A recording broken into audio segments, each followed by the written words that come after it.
Euro 2024 semifinal is shaping up, but not without a little bit of controversy. When you have Anthony Taylor with the whistle in the center of the pitch, why would you ever expect the game to go smoothly and for him not to be the center of the tension by the end? Of course, Anthony Taylor is going to make something about himself. Well, today, I don't actually blame him all too much, but one thing came to fruition, and it's the fact that I don't actually think anybody knows what the handling rule is. What actually is a handball in the sport of football? Well, it's a rule that has changed time and time and time again, and it's gotten to the point where it's like nobody actually understands it. Well, I'll tell you the things that would qualify you for a handling, which is one, if you're purposely grabbing it with your hand or your arm. Quite simple. Or two, if your arm is not in a natural position and it makes contact with the ball. So the second of which, I don't think anybody can really argue the fact that if we pull this up right now, and I'll go ahead and pull up the picture so you can see, that's handling. And there's really no debate about it. You can even see the caption is, you explained what's a handball and what's not because I simply don't get it anymore. Well, we look at this, and I'll tell you right now that it's handling. And there's no debate about it. And Anthony Taylor missed this in real time. He did not call this a penalty or a handball. He let play go on. In fact, I think just seconds later was the end of halftime for extra time. So that was not called. And everybody was like, why did it not go to VAR? Why did VAR not fix this obvious error? Because it was obvious despite what your friend Steve says in the group chat. This is just handling, and there's really no debate about it. There's so many people who are calling it rigged, that Germany have been robbed, and that I don't know why it's not a handball. These silly English referees are ruining football. But I'm here to show you one thing and the reason that it's actually not a handling. And you guys are gonna yell at me. You guys are gonna say, well, you don't know the sport. Well, these English refs don't know. What would an American know? Well, guys, it's because the play was dead.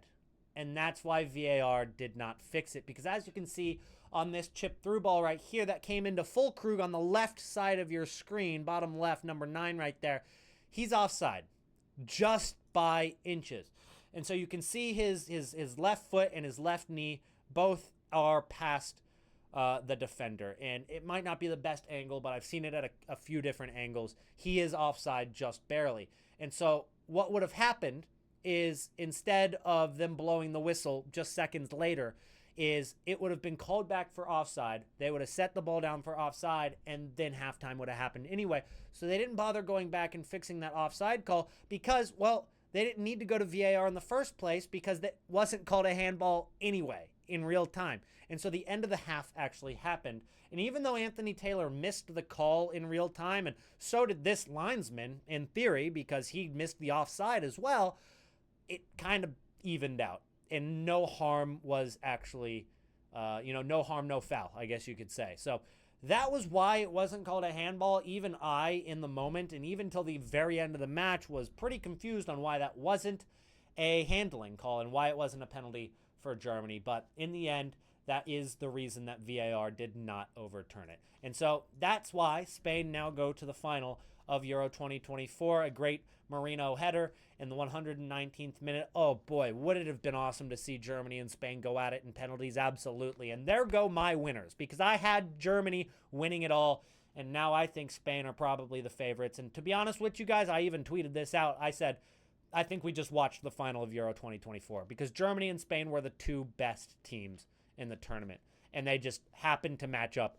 in the quarterfinal. And even though you've got France, who advanced over Portugal today, which is sad in a way in itself, and we'll get to that, you've also got Netherlands and England on the other side of the bracket. So when it comes to the semifinal, it could be 4 of the favorites that really came into this tournament as some of the highest and most likely to actually make it this far in the tournament. So no upset so far. We'll see if maybe Turkey can get the job done, or Switzerland, but no real surprises as we go this far into the tournament yet.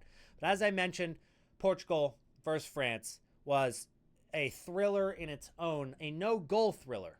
As we go 120 minutes and go into penalties, what we're seeing from Portugal is not a lack of defense, even with Pepe being 41 years old, and despite him having a Gerrard slip of his own against Slovenia and giving Seško the ball for him to just miss the 1v1 against Diogo Jota. Unfortunately for Portugal, Diogo Jota could not come up clutch in penalty shootouts again. He went 3 for 3 against Slovenia. He did not save a single one of the French penalties, and to be honest, every single one of France's penalties was spectacular. He didn't have much of a chance on any of them. But unfortunately for Portugal, João Felix hit his right off the left post, and that was the difference maker. But again, Portugal, defensively, very solid. But on the attacking third, not so much. And, well, immediately what comes to mind is Cristiano Ronaldo and the questions on if he is even the best option for Portugal at striker.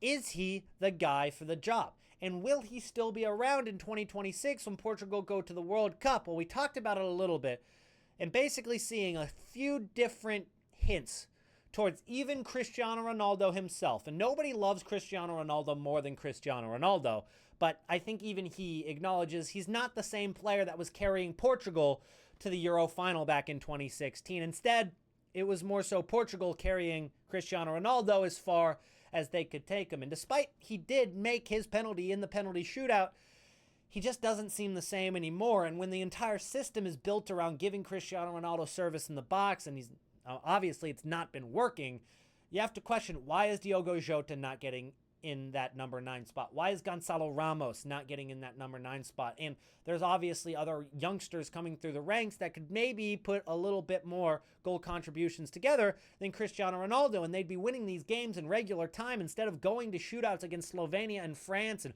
I assume if they would have gone even further, it probably would have been a couple more penalty shootouts or lack of creativity in the final third, to say the least. So is it the end? Well, to be honest, I think we may have just seen the last time Cristiano Ronaldo will put on a Portuguese shirt. And those reasons come true for a couple of reasons. Of course, he's going to be 41 by the time that the next World Cup comes around. And Portugal obviously need to build towards that World Cup. But I also think that there's also better options. I think that they have better strikers at this point in time. And that doesn't take anything away from the legacy that Cristiano Ronaldo left. Because even in this tournament, you're so used to Cristiano Ronaldo being inevitable. You're so used to him being maybe lackluster for 115 minutes, but you just know that at the end he's going to score. And you know he's going to save your team. And you know he's going to be the one basking in all that glory as his team clutches up once again. And he clutches up once again. You even had that feeling during this tournament, but he never really came through. Even with the penalty he was gifted against Slovenia, Oblak made the save. Is there any magic left for Cristiano Ronaldo? Well, the reason that I really think Portugal are going to go a different way is because, well, Cristiano Ronaldo can't even enter the USA without, well, quite a few legal problems, and that's to say the least. And so as the World Cup in 2026 is in the USA, that could pose a few more problems for him, just beyond the fact that he's going to be 41 and beyond the fact that Portugal have another really good generation of players coming through. So I think that the saga is over. The greatest saga in the history of football, the greatest rivalry in the history of football, Messi versus Ronaldo. The debate will live on forever, but the rivalry itself it's over.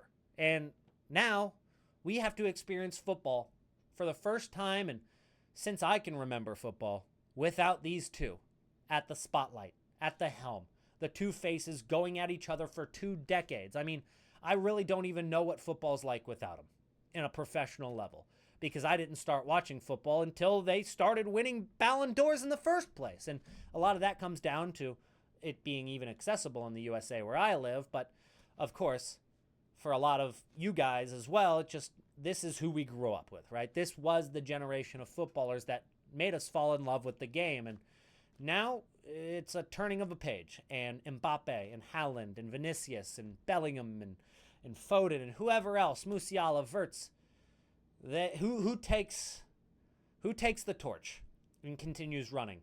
But nothing will ever live up to the glory and the greatness that Cristiano Ronaldo versus Lionel Messi brought us. Erling Haaland could join Barcelona and go at Mbappe at Madrid for the next 12 years, and it would never, ever live up to what Messi versus Ronaldo brought us. And so as we head into the Euro semifinal with Spain versus France, we do not see any more Cristiano Ronaldo. And it may have also been the last ever time we see him in a Portuguese kit.